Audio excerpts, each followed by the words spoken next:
On today's episode, we talk with founder and CEO of Pipeline Equity. It's a great conversation, and I hope you guys enjoy it. Katica, how are things? They're good. Good. Yeah, they're busy. Yeah, it sounds like good. it. Yeah, as a startup, you're always kind of on constantly, right? 24/7. You're just running and gunning and, making things happen. So, I just really appreciate you coming on the show. Of course. I've known you for several months now. And when I started thinking about the show and the type of guests I wanted to have on and whatnot, you came to mind. And I was like, oh, yeah, she would be great. Because I think there's a lot of people out there that, have a passion to do something or take their lives or careers to the next level, but they're afraid to, or they don't know how to exactly. And so I think the fact that you worked a very successful career in the Fortune 500 space and then moved on to kind of doing your own thing is a great story. So let's go ahead and jump on in. I really want to start with how you grew up. I mean, you have a very interesting story. Yeah. I know... So if you want to share a little bit about that, that's kind of a rabbit hole as far as I could take up the whole show, going right? down that journey of how that goes. But essentially, your parents came from other countries to America. Yeah. And then you were born in California? Yep. In Napa Valley. In Napa Valley. Okay. Yeah. And so I want to kind of start there. Okay. Just kind of how you grew up, what your life was like as, what were you into and kind of move through that journey? Sure. Yeah. So I grew up in Napa Valley, which is a pretty neat place to grow up. But I think all the wine. Yeah, that's right. And probably sounds a little bit more sophisticated than it is today. This was a long time ago. And my dad was a born entrepreneur. And so when they moved to Napa, they actually bought 500 acres up on Mount Veeder, which is the east side of Napa, sort of above. So if you're familiar with Napa, it's above Oakville Grocery, sort of above where the Mondavi actual winery is. Okay. And they ran cattle for a while because wine is not, it takes a long time to be profitable. You have to plant the grapes and they have to grow and right? Yeah. But 500 acres is a good place to run cattle. Yeah. And so, there's pictures of me from a little girl, when you plant the vines, you have milk box cartons to protect the vines from the weather and growing and all of that part. And we had horses and chickens and dogs. And I was riding. So you grew up on a farm? Basically, a very hilly farm. But yeah, a farm. Yeah, it wasn't flat. But yes. Yeah. Okay. And I, from the time I probably could sit up straight, I was on a horse. So I had a horse. And my dad would hold the reins until I was old enough to hold the reins. And it was a pretty cool place to grow up. Is that what your parents did for a career then? For a while, yeah. Ran the farm? Yeah, ran the farm until it became a winery. Okay. And my dad's wine actually won a medal. His Cabernet won a medal in France. Wow. Yeah, which is very cool. And then he sold that and then built a couple of hotels, one in Napa and then one in San Francisco. Okay. And I think for me, in particular, that was a really formative. Being on the farm, being on the ranch, we called it a ranch. Right. Because it had hills. Because it had hills and had cattle. Right. Right. The ranch. So, but being, that was really, and my dad was I was the youngest of six, and he was really inclusive of me in those, in what he was doing. Mm-hmm. So when he built the hotel in San Francisco, he was actually negotiating with Mayor Dianne Feinstein. She was mayor of San Francisco at the time. And he actually took me with him, which is super interesting because I was about 5. Okay. And I had my coloring books and I sat on a little chair sort of in the back of the office. What a cool dad. Yeah. And I just watched him negotiate with her. And for me, it was such a formative moment of watching my dad create something out of nothing, right? And that hotel is actually the Park 55, which is in San Francisco. Oh, wow. And then also watching the mayor, now Senator Feinstein, actually negotiate with my dad. So having this archetype of a very powerful woman at a fairly young age. And, of course, we always got Christmas cards from Diane Feinstein, and my responsibility as a kid was to hang those on our doors. Okay. And I always just remember, it was very special when we got her card. Like, it had a lot of meaning for me. So. Wow, that's really cool. Yeah, it was a fun. Yeah, that's interesting. So you kind of live this life on the ranch. And normal kid, just went to public school and, did that whole thing. And yeah, sort of. Yeah. So my mom knew that the game changer was education, right? That the best thing she could do to set me up to be successful was to give me a really good education. Yeah. And at the time in Napa, it was, sort of iffy. Like, you basically had public school or Catholic school. And I think she had gone to Catholic school and maybe not had a great experience. So she was sort of worried what did that be like for me? So I went to public school. I went to the equivalent of a charter school. Then I went to a private school, then back to public school. And then I went to boarding school. Ooh. And then I went to public high school. Okay. So it was a journey. It was a journey. But I think for me also, though, it taught me to be really independent and to be able to function in lots of different environments really well. And I think ultimately that led to me being more successful because I was okay walking into a room where I didn't know anyone because I had to figure that out when I went to boarding school or when I went to a new school. And so it was and I did get a good education. Yeah. So, yeah. That's awesome. So, when you were in high school, were you involved in a lot of different groups or clubs, or were you the quiet I was book very reader? studious. Okay. I was in mostly honors classes. Okay. It's kind of nerdy. Totally. Okay. But it was sort of I was friends with lots of different people, but I didn't quite fit in any one group, which I think in high school can be kind of a difficult endeavor because that sort of core group is so much of your identity in high school. So we started preparing because education was so important. We started preparing for me to go to college when I was a freshman. Okay. So exactly what classes I would take and getting into honors classes and that entire structure. And I was a very good swimmer, so I was an athlete. And I was also in choir, so I loved music. So those were the two big things for me in high school outside of academics. Yeah. So when you were being groomed for college at high school, did you already know what you wanted to do? Were you already aware, okay, I want to major in business, or did you have to kind of figure those things out early on, you think, or? Yeah, that's a good question. I don't know sort of where it came from. Maybe it was watching lawyers on TV or something like that. Or maybe I was just always very, exactly. Maybe I was just always very outspoken as a kid. But I knew I wanted to be a lawyer. That was actually what I had planned to do. So that's a graduate degree. So you have to figure out what you're going to do undergraduate. And so I was actually a political science major with a legal studies emphasis. And so that turned out to be a fairly good basis for my education. But yeah. So then you go off to college and you study law then, or politics with an emphasis in legal studies. Law school to take your bar. And then how'd that go? College? Yeah. Did you eventually go to law school, or did you, once you got there, you're like, wait a second? Well, I went, so again, when I was in college, my parents were very clear.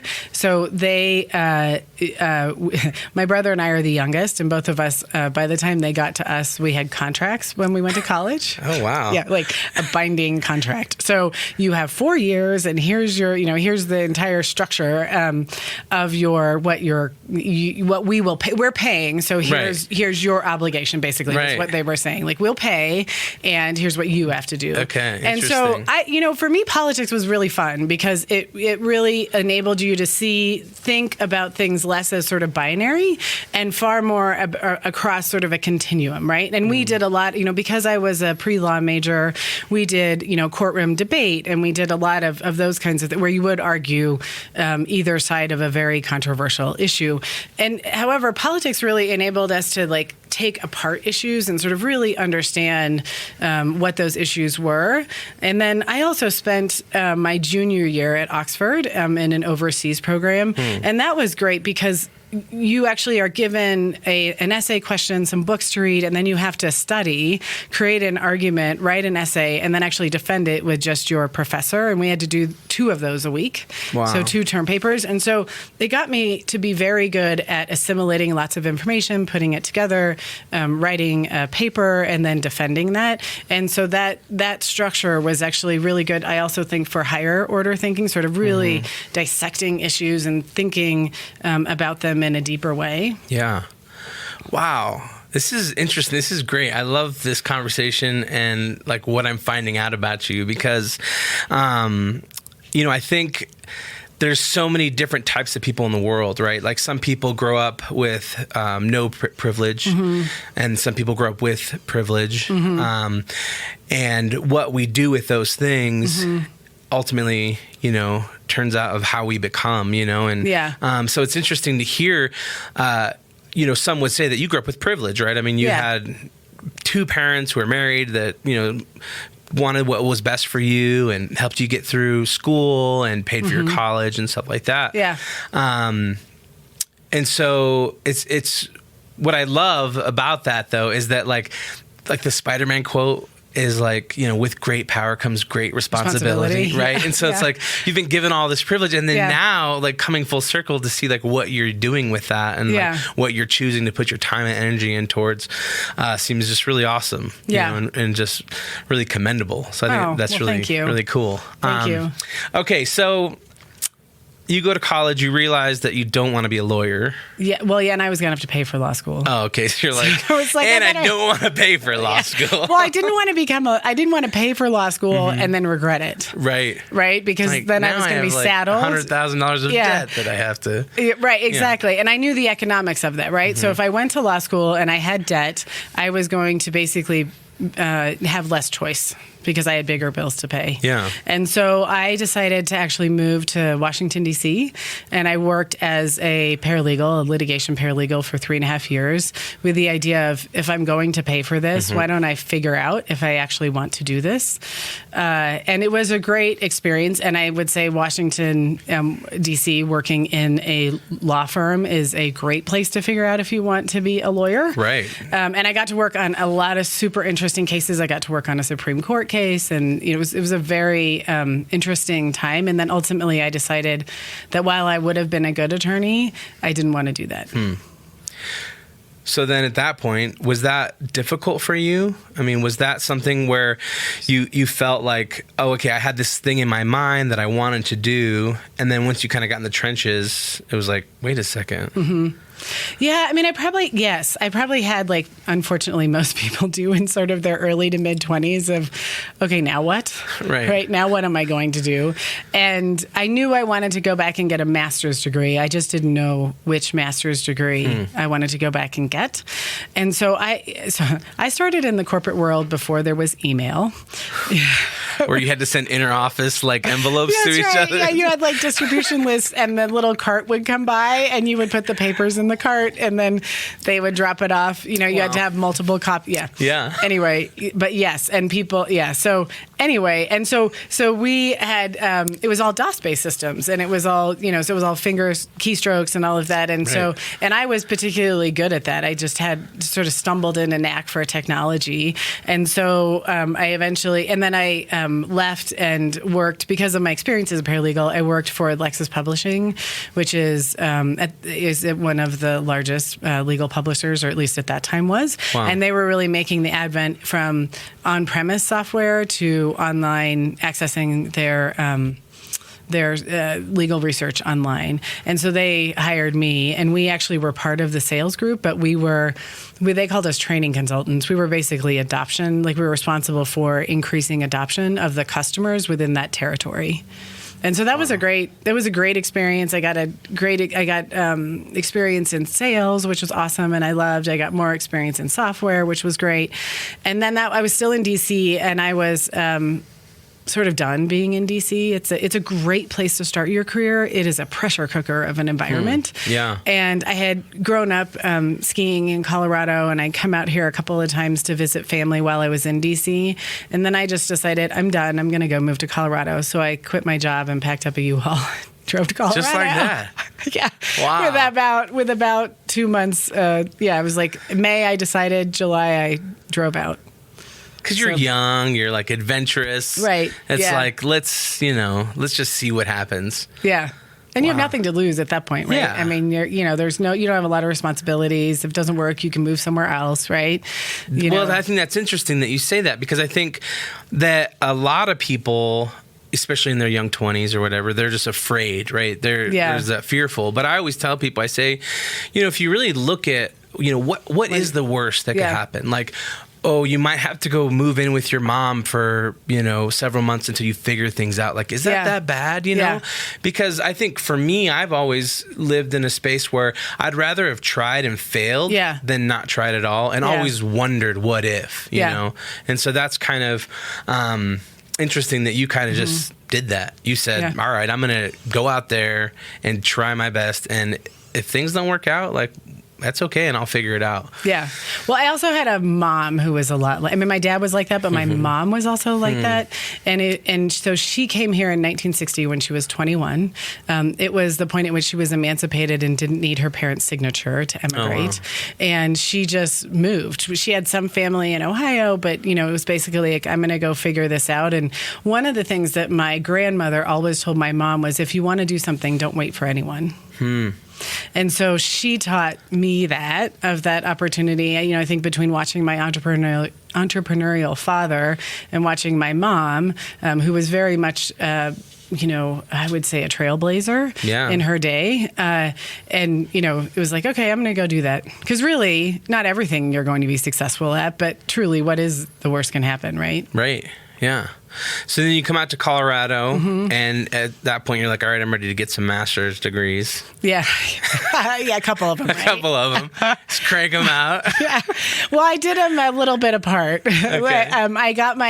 So I was here for a couple of years, and then I started a master's degree at CU Denver in educational technology, which is really a combination of adult learning, cognitive science, sort of understanding how people's brain works, and the technology part was all the coding part. So I learned how to code in 4 languages. I learned, I learned a lot of those pieces of it, and so that set me up. I learned user experience, user design, UI, UX stuff. Yeah, and so because at the time, in those days, so 2002, 2004, instructional designers had to know everything. So we had to be a developer. We had to actual, coding. We had to know how to be a PM. We had to know how to do analysis. It was a very multifaceted career, and so it was a great learning experience. Yeah, and what a good time to get in on that, as it's kind of like this emerging thing, and then being a woman in technology,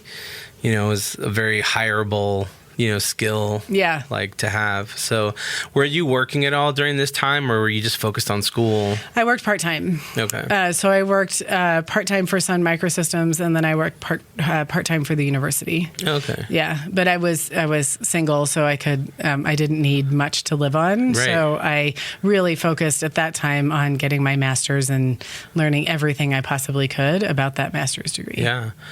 Wow. So then you get in there, you finish your master's, and then, what are you doing after that? So I worked for the university for a year. I negotiated a full-time job with them, really to buy me time, because I wanted to find a company that I could stay at for a long time. Right, kind of build up, work your way up the corporate ladder and... Yeah. And really, I was also looking I didn't want to be plugged into a process. I wanted to be one of, if not the first, one of the first people in the department that they were hiring for a learning function. So I could actually define everything and how that looked. And I knew it would also be a great learning experience for me because I'd be responsible for more, so I'd have to figure it out. Yeah. So I took a year, and then I got a job at Kaiser Permanente, and I worked there for 8 years. Wow. Okay. And what were you doing at Kaiser? So I was, I had a number of promotions in those 8 years. So I started being responsible for all of the product learning ecosystem for the region of Colorado. And then eventually, at the end, I was responsible for all of curriculum management, all of program management for the entire sales and marketing and underwriting functions. So nothing to do with Kaiser coding Permanente. or... No, but I did use it in the beginning. Okay. And I also, because I had all of that background, I was able to understand how we needed to brand our templates and, what photographs we needed to use and how to use the brand guidelines for Kaiser Permanente and how to create a lot of structure that would ultimately enable us to execute faster. Interesting. And so, obviously that sounds like you're like a rock star because you go in there and, you're this young woman who's like eager and has all this knowledge. And so you get promoted a lot within that 8 years. And during that time, were you pretty satisfied with your work and your job? And as long as I was moving forward. Yeah. For me, I think I am a natural person in motion. And so continuing to move forward was really was really an important piece for me. And I think I realized the last 2 years that in order to continue to grow my career at Kaiser Permanente, I was actually going to have to move to Oakland because I, at that point, had worked for program office for the majority of my tenure. And I didn't want to move back to California. So the choice was either stay in the role that I am or move or leave. And so I decided to leave. Interesting. Yeah, but it was a great place to start my career.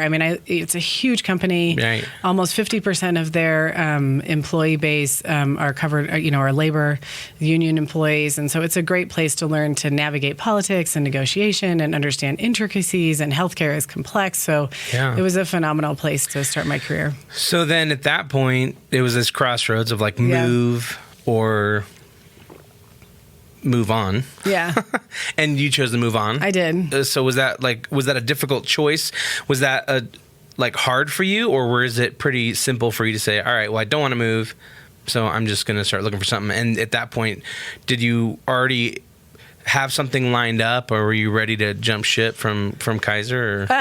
Well, I planned it, and when I left, I knew. So it was a sort of an interesting time because I left Kaiser in 2013, which is when all the healthcare exchanges from the what is it now called Obamacare, but was really coming online. So they were looking for people who had a lot of expertise that I had, and so when I left, I really knew that I wanted to get back to tech.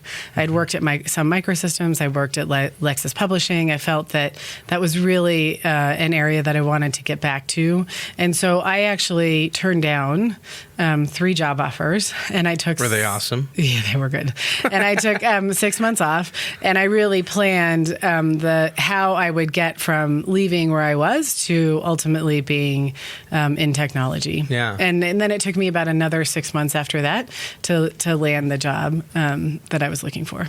Wow. Okay. So it was really intentional. Mm-hmm. It was really of you kind of planning, saying, all right, this is what I want, and I'm going to hold out for that and, pursue that. Now, the other interesting thing I think is during this whole time, you're married. Yeah. You're starting to have kids and start a family. Yeah. And so I'm sure there's a lot there as far as, decision making and that you kind of had to go through and weigh out and stuff. And I think it's interesting that your husband is a stay-at-home dad. Yeah. And so he was a stay-at-home dad through that transition because he's been a stay-at-home dad for 10 years. And so so it was very much a conversation around really, a lot of our conversations are around investment and returns. Right, so that's fundamentally how you. Can we meet after dinner? We need to talk about investment and return. But however, though, you should look at your career that way. Yeah. Right, because you may not be putting something into the stock market, but you are investing in yourself, and you truly are the best bet that you can find. Yeah. Right. I mean, you're in if control you're of putting your it into destiny. the stock market, you're betting on a whole bunch of other people to execute on what they say they're going to execute on. I mean, you have full control on whether or not you do what you say you're going to do, right? Yeah. And so for me, it was always about, okay, so our conversations, and even with Pipeline, were the same thing of, okay, we're gonna invest this amount of time, right? And then ultimately it's going to lead to this return, right? So that was the conversation that we had. Right. Yeah. Interesting. Yeah. And he was always pretty supportive of you. I mean, I'm sure there was He was, because plate throwing. And no, he's a very. I met him. He's a very nice guy. He's a very nice guy. He's super solid. Yeah. Like he is almost unflappable, right? Yeah. He is incredibly Which what a strong woman needs is Yeah. an unflappable man. Well, or someone who's willing to own their space, right? Right. And that's what I would say. Who's not going to step into your space, right? Yeah. Because that would be a mistake. And so for, so we have, very, those are all the discussions that we always had about that, right? Which is, Yeah. what does that look like? And I think, when he looks at it, it's about two things. One is about our family, right? So what does that look like, not just for him or for me, but for our kids and for our future. But then also, like, my job was to deliver.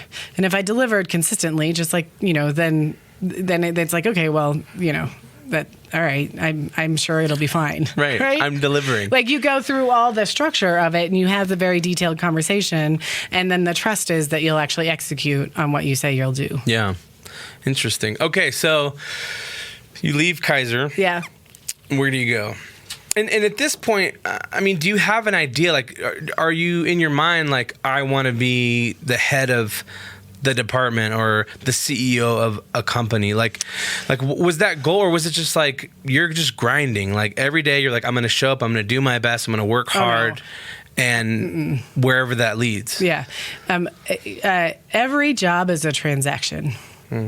Every job is a transaction. I will do this work and there will be some benefit. Right.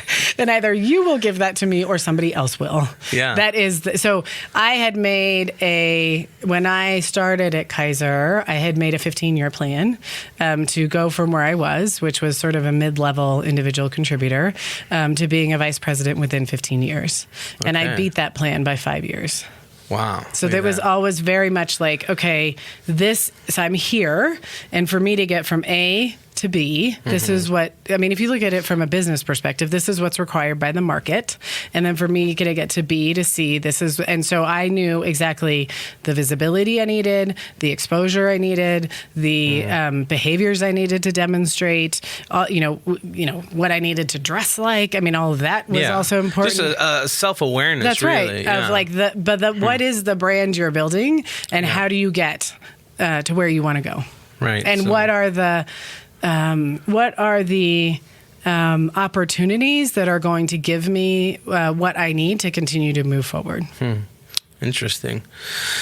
So, all right. So then, obviously, you get to where you wanted to go with Kaiser. Yeah. And then you're moving on. And so where do you end up? So I went to ServiceSource for a year. Okay. So that was a sort of mid-market company. They were in high growth stage. They've been public for a couple of years. And what they were looking for was a global learning leader to come in and structure all of their learning professionals across the globe. And it was fundamentally a sales and ops company. It's basically a BPO for renewal sales. And so it was a great fit for me. Most of the work I'd done at Kaiser was sales ops, so I knew that space really well. I knew sales process. I knew how to structure that. And because being first generation, and also, my parents being immigrants and having lived in England, I had familiarity between cross-cultural intelligence and what that actually looks like. And so it was great. I managed teams in San Francisco and Denver and Nashville, in Dublin and Liverpool and Kuala Lumpur, Singapore, and Tokyo. Wow. So it was awesome. I mean, it was, and so my challenge was none of these people really chose to come over to my team. Someone in senior leadership decided we're going to create this position, and they're all going to go from a local reporting structure to a global reporting structure. And, you look at those cultures, so the U.S. culture and the European culture and the Asian culture, and you have really different culture, and then even subcultures within that, right? Because Japan is very different from Malaysia, and what are the sort of normal, cultural norms there. And so it was a fantastic challenge to, be a woman as well, to come in and really assemble that global team and make them feel like a team, and that they cared about each other, and that they were glad that this change had been made, even though they weren't part of making that decision. And we, ServiceSource is a mid-market company, so it wasn't like we had a huge budget to make that happen. And so figure out, how do you do that when you don't all get to see each other? And I don't always get to see everybody else. And so it was a really great challenge. And one of the great things when I actually left ServiceSource, one of my employees in Singapore sent me this beautiful email about how he had rarely seen a leader do so much in so little time, and what a remarkable job I had done of really making them feel like heard and valued and connected to their colleagues and like a global team together. Wow. And so it was Honoring. just completely. That's cool. And then, so you weren't there that long. I was there for a year. Oh, a year. And then what? The next job came and said, "Hey, we want you." Yeah, I had the opportunity to go to SAP, which is the world's. It's the world's third largest software company. So 74% of the world's transactional revenue actually runs through an SAP system. We just don't always know that it's an SAP system. And so I had the opportunity to come in and to really hit the ground running, and they were doing some really quick turns on their course catalog, which is, lots of learning speak, but it was a great opportunity to work with some incredible people who are really in the top of the top in terms of the learning field. And so I took it, and I had, a lot of interesting opportunities in my time there. Wow. That's awesome. So you're there, and then at what point did you start to have a burning to say, all right, I think I'm ready to do my own thing? Yeah. Or did it just fall upon you? I mean, how'd that happen? I mean, I think those things are like slow burns, and then you get kicked off the cliff. Yeah, right. Right? I've been there. It's almost like, I don't know. And so we, I mean, it was, my original intention within my field was to be a chief learning officer. And so when I was at SAP, I was really one step away from that type of role. And I started to question, I have probably half my working life left, and what do I really want to do with that, right? Being a chief learning officer is a very important role, for sure. I didn't foresee myself as doing that role, even moving up in larger and larger companies for the rest of my career. I had sort of entrepreneurial gnawings, probably from the time I was a kid, but also really like the safety and security of a job and a paycheck. You clock in and clock out. Yeah, well, I sort of never clocked out, but and so I started to think about my parents' experiences. I started to think about what were the unique things that I might be able to do, that I might be able to do and sort of bring to bear in the world. And I think, when I was thinking about the chief learning officer role, one of the things I thought of was like, well, wait a second, I should really be trying to be a CEO. So why don't I go back and get my MBA? Because most CEOs, you need some business. Right. Even though I'd been in the business world, I knew that they were not going to be looking for their next CEO, tapping the chief learning officer on the shoulder. Yeah, that was unlikely to happen. And so I thought, well, I'll go back and get my MBA, and I'll kind of, figure out what my path toward becoming a CEO is, right? So is it being a COO in a mid-market company, and then, getting to be a CEO? What does that actually look like? And in the process, I'll get a great degree. And then I can kind of figure it out from there. So Going back to school, Yeah. I mean, was that something that you felt looking forward to it kind of, or was it kind of like, oh, I got to go back to school? Well, I think for me, the first time I got my master's degree, it had been with me for so long that it carried so much hope for me of what my next career would be. And so I think for me, going back to get my second master's degree, there was just this sense of, okay, I'm not sure what's going to be on the other side of this, but I'm sure it'll be great.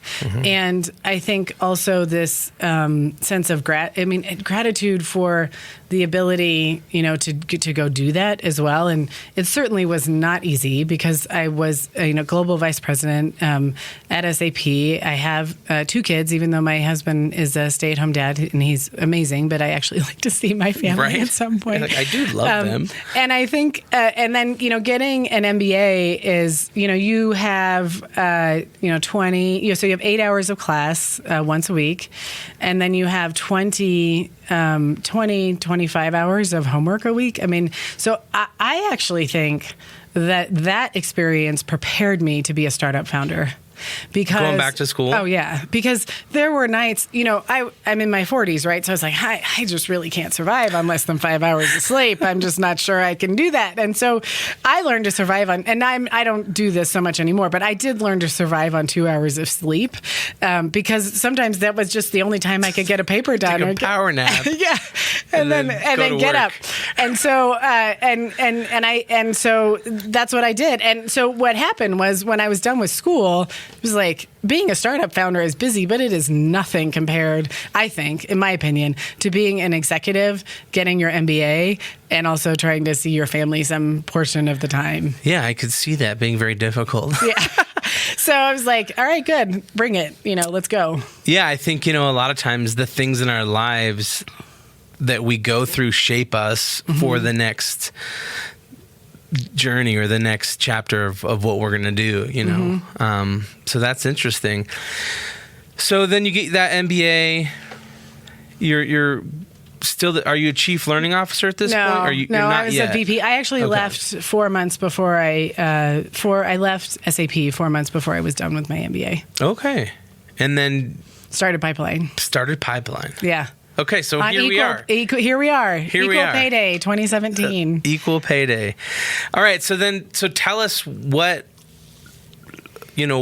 tell us how that process, that thinking process of you're working a job and you're thinking, all right, I think I want to do this. I think there's a need for it.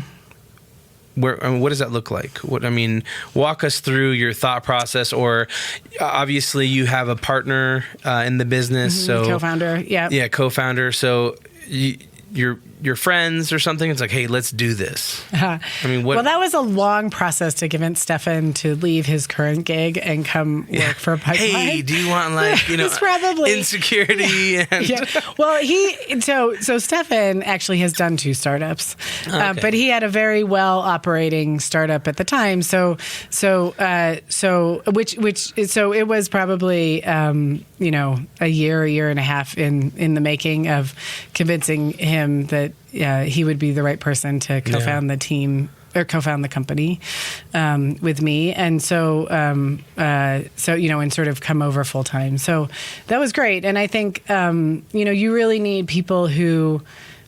Startup life is not for the faint of heart. You have to be pretty solid because you have lots of things that come your way.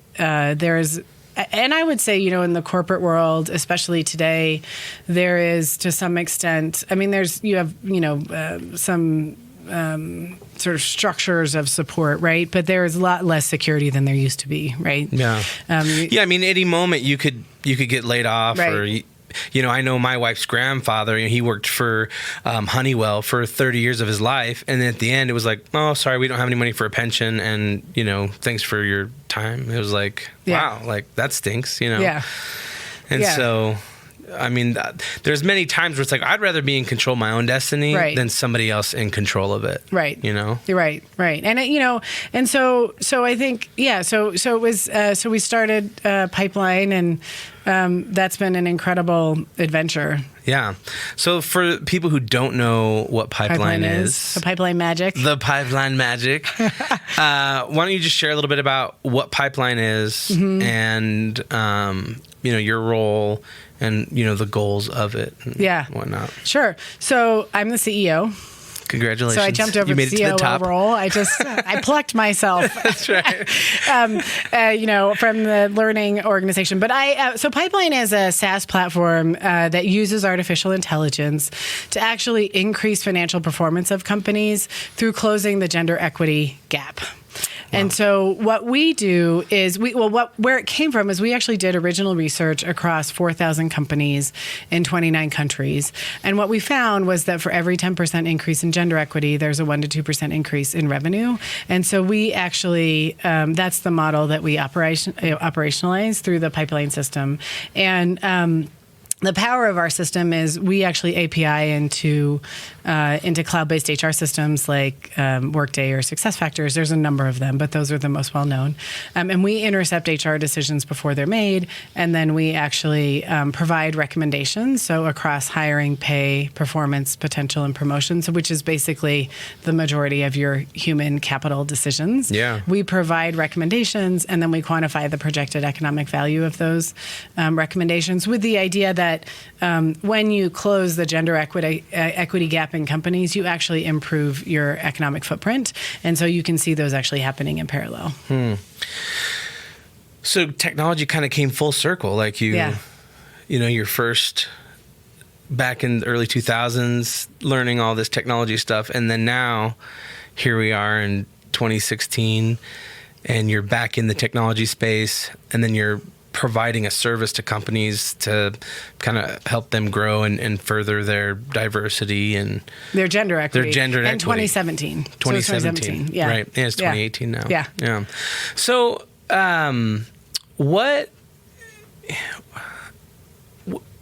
when you're deciding what you wanted to do, was it just naturally, like, did you always have a passion for gender equity, or were you doing this on the side, or like how did that? Yeah. There could have been a lot of different things you probably could have started and done. I mean, a consultant. I mean, for all the experience you have, you could have done so many things. How did gender equity really evolve into what you're doing, and how did you even have the idea of, like, I think I could technologize this? I don't think that's a word, but I could essentially figure all these things out and create a technology around it. Yeah. I mean, I think, for me, I mean, I studied, if you're a political science major, you are likely to study equal rights at some point, and probably, not women's studies, but women's rights. Like we took a class on that. And so that's it was an interesting thing to study. And I think, I'm the youngest of 6 kids. I have 4 older sisters, and I had watched them struggle and their kids struggle because of their lack of economic opportunity. And, as a really young age, I remember at 5 years old just thinking, I am never going to do that. I'm just never going to do that. And I don't know where that came from. Right. But, so in college, probably like most college students, I was like, oh, this is interesting, and did some work sort of in that space, volunteer work when I was when I lived in Washington, D.C. in my early 20s, and then just thought, I don't really think this applies anymore. I think this is like from the 1960s, and I don't really see, this was like mid 1990s. I don't really see how this applies to me today. Like I don't really see that. And so I was like, I'm just going to go, do my work and kind of figure it out. And what I experienced in the corporate world was well-meaning people, but was really that gender bias, that and fundamentally for me, I knew that, having worked mostly in sales operations, that if companies were going to fix this issue, it could not just be a social issue.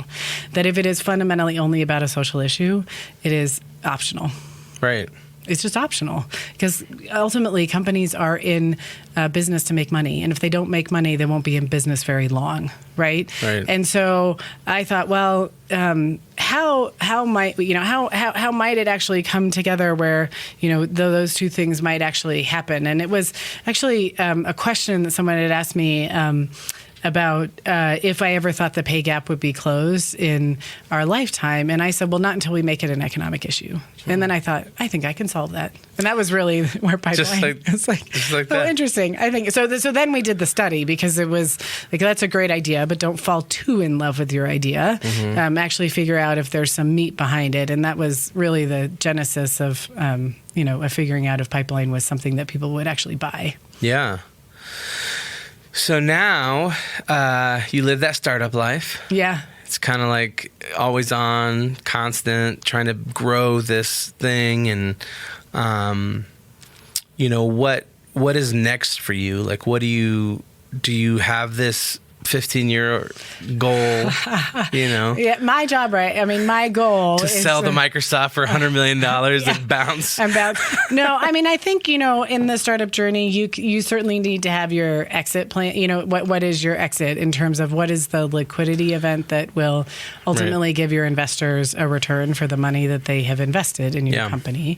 And that's important. And my goal with Pipeline is sort of very tactically, is to grow the company really quickly, and that we've seen that trajectory really take hold, and that's really what we're focused on. I think more broadly than that, we really talk about the economics of gender equity, and whether or not you care about it as a social issue. It's fundamentally a massive economic opportunity, right? Yeah. And we are leaving $2 trillion of GDP on the table in the United States, $12 trillion globally, because of our lack of gender equity. And so looking at how do we solve that problem, right? And so we will solve the social issue, but we will also solve the economic issue, right? Yeah. And sort of understanding the threads that it actually plays into our economy, right? So the women, over 56% of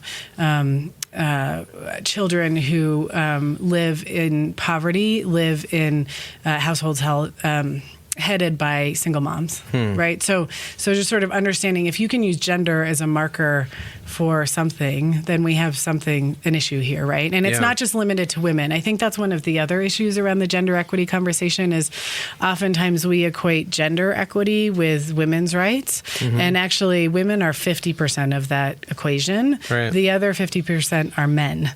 And so we need to make sure that when we're talking about gender equity, we're actually including men in the gender equity conversation. Yeah. And really, making sure that their voices are heard. Binary definitions of gender actually impact men as well. The suicide rate among men is 4 times higher than women. That's because of gender inequity. So I think we're just really looking at those. Looking at that holistically is an important piece. Right, which I think is really interesting, and obviously an aspect of how you approach it. I think there's a lot of man bashing, that happens when it comes to when the conversation of gender equity pops up. There's a lot of hatred and anger towards men. But I think, like you said, it's like we need to work together, right? Like men need to be part of the conversation. They can't feel ostracized or, pushed out of the conversation because they've failed or that they're wrong. It's like, well, we need to fix the issue, and we have to do it together. Right. And they're stuck in the same system that we are. So I'm not justifying any of the really bad things that happen. Of course. And understand that they are also stuck in that. So how are we going to get those voices? Or and there are a lot of really good men who have stepped up into the gender equity conversation, and more are doing that, and we need them in the conversation. Yeah. So how have you, being the CEO of a startup, what has that been like for you? Had you imagined it the way that it's rolling out? Do you feel like you're working more? I mean, you sound like such a hard worker, and like you're constantly busting your butt. So it seems like a natural, like, this isn't so bad. Yeah. To some extent, there's just less like, okay, at the end of the year, you will get this bonus, right? Right. Like, I'm going for an exceed so I can get an upside modifier on my bonus, right? You're like, my bonus might be like 5 years out, right? You know, so there's a bit of a long tail. It certainly has the possibility to be bigger, but it also has the possibility to be nothing, right? Yeah, at the end of the day, right? There's the gamble. Yeah, it's a high risk, high reward. I think, for me, the hard worker piece is probably a couple things. One is probably it was just how I was wired. Yeah. I mean, I see that because I watch my kids, and my kids are really hard workers. I think the other piece of that was being the daughter of an immigrant and the daughter of a refugee, and understanding what they went through to be here, and to have the opportunities that we have here. Really growing up, we were taught to never give up and to always do your best. Like, you didn't need to be perfect, because but always, like, if you do something, think about, was that my best effort? Is that really the best that I could have done? And so I think for me, the hardworking, I've always, it has always been about that. It's not been hard work for the sake of hard work. It's probably another investment discussion, which is I'm going to invest this amount of effort because at some point it's going to have a return. But I mean, like when I was in college, I was a smart, I was certainly a hard worker, but I figured out a structure and strategy on how to study so that I wasn't like always stuck in the library, right? Yeah, and so like life hacks. Right, exactly. That was before we knew what life hacks were. Right. You were hacking your own life. We just didn't have email before, yet. Right. Inner office, everything. That's right. They were like, remember my senior year in college, they're like, they had like this whole new, so when I started college, we had word processors. Okay. Yeah. Congratulations. So you got to see your paper on this little, it was awesome. But that's better than a typewriter, right? Well, it is better than a typewriter, but a little bit harder to figure out where you have to make the correct. What paragraph am I on? Yeah, that's right. How long is this paper? Yeah. So, but yeah, I think I think it's that, like, how might you take it? How might you take the gift that was given to us to be here and really maximize that opportunity? Yeah. Wow, that's awesome. So coming up, did you have any? I'd love to hear if you have any like resources or things that really inspire you that you share with people, like this one book is so awesome, I highly recommend you read it. Were there things like that really impacted your life that you either bought the book for somebody and gave it to them, or that you always tell people, like, hey, if you want to like start getting inspired to work your best or whatever that is, this is a great resource? It's a good question. I don't have one. Yeah, you have many. Yeah. Yeah. So when I was younger, there's a book by Bryce Courtenay called The Power of One, and there's a movie, and so it's a really powerful story about how the experiences of one boy and then obviously becoming a man actually brought disparate groups together in South Africa, and it's just a really powerful story of the experiences we have and how we can use them to overcome, but really to make the world a better place. And so that spoke to me when I was in college, and is still my favorite movie today and my favorite book.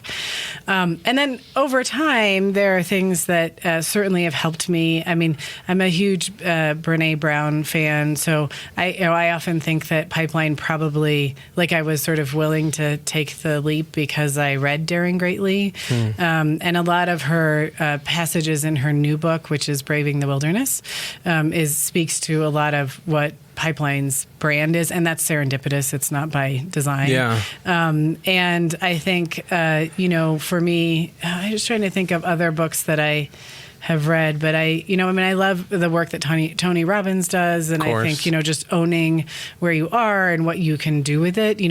Our lives, there's so much we can do, and our lives don't need to be perfect to be able to do it, right? And actually, one of Brené Brown's book, which is less well known, is called The Gifts of Imperfection, and it goes through this whole structure, and I think we have in our society this archetype of I have to be perfect to belong, right? So she talks about sort of putting on your armor and looking like what you need to look like so that other people will like you. And unfortunately, like creates the very thing that we fear, which is disconnection from other people. And in fact, what we are all connected by is our imperfections, like our common humanity. Right. And so how might we come together around that?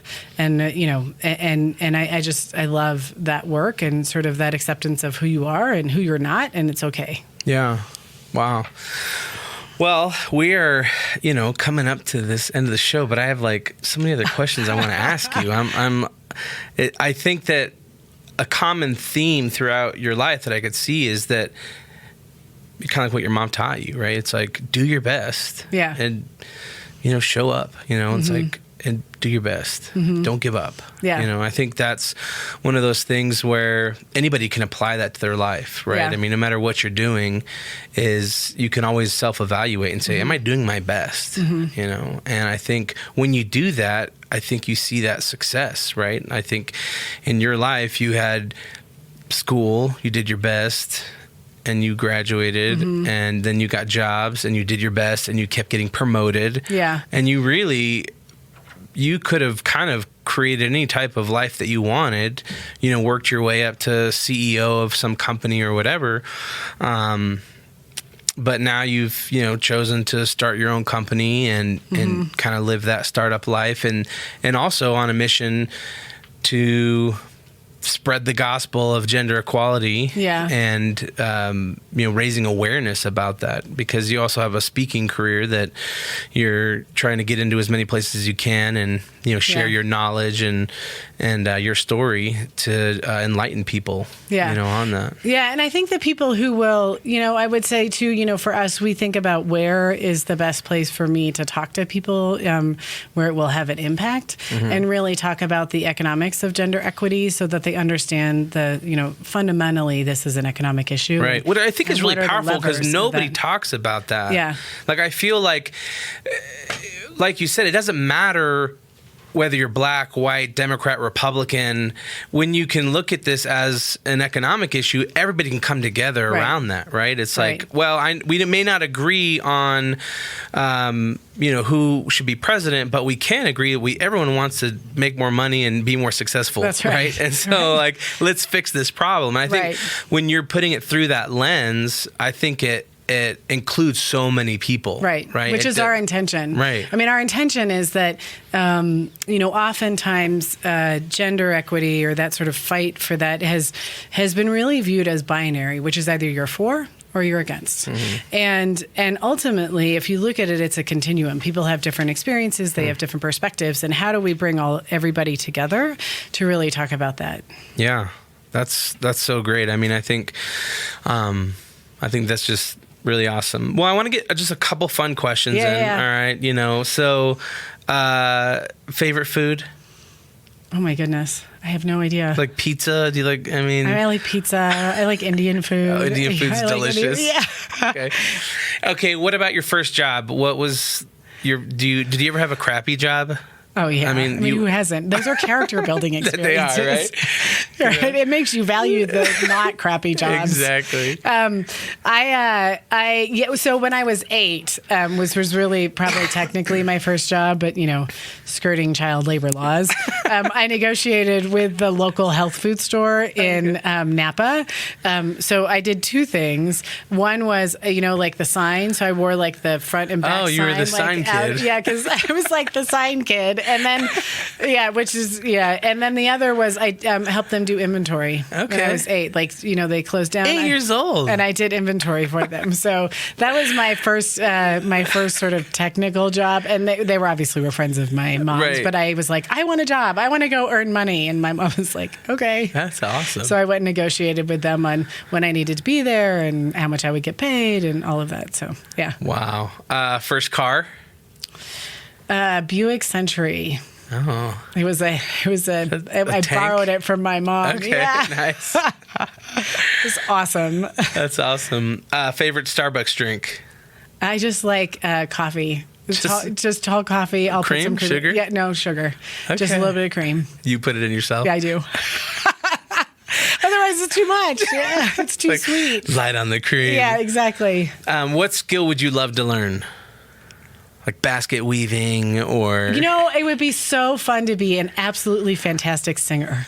Okay. I mean, I'm like You dabbled. I dabbled. Yeah. I was in musicals when I was a young kid. Fiddler on the Roof. Yes, I was an orphan and Fiddler on the Roof for sure. I mean, who kid? What kid who's in a musical has not been in that, right? Exactly. But I was in musicals. I played 4 instruments as a kid, and then I was always But I'm a good singer, but I am not like an amazing. Right. I think that would be an incredible thing to be able to do. Oh, and play guitar.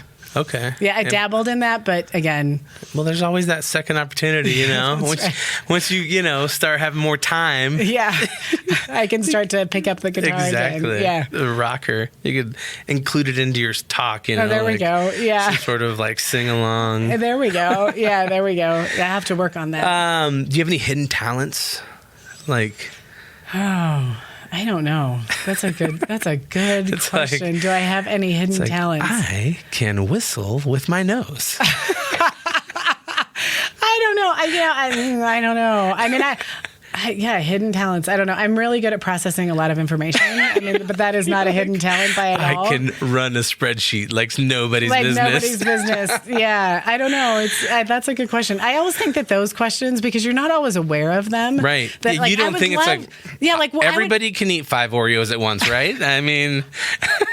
I would love to ask my kids and my husband, what do they think my hidden talent is? It's like, Mom. Yeah. That's that awesome. would be an interesting question. That's cool. Well, cool. Well, listen, I really appreciate you coming on the show. Yeah. I think it's awesome the work that you're doing, and I just hope that you continue to have lots of success and that you continue to move forward and change more lives through what you're doing, and then hopefully you inspire people along the way. That hopefully if you're watching and you heard Katica's story, work hard, do your best, show up. Believe in yourself no matter what. Believe in yourself no matter Even when what. other people don't believe in you. Yeah, it's so important, right? I mean, we can get so discouraged. But like you said, it's like we are in control of our destiny, and we are the best investment we've got, So I thank you for coming on. Thank you for sharing that. And I wish you all the best. Thank you, Mark. I really appreciate it. Awesome. All right, guys. Thank you so much for being here. Thank you. You can always reach out to Katica. Where can people find you? Katica Roy on Twitter. On Twitter, at Katica Roy. Hit her up if you have any questions. If you want to invest $100 million, I'm sure she'll take your money. Not quite that much. Yeah. You want to keep some of the company. That's right.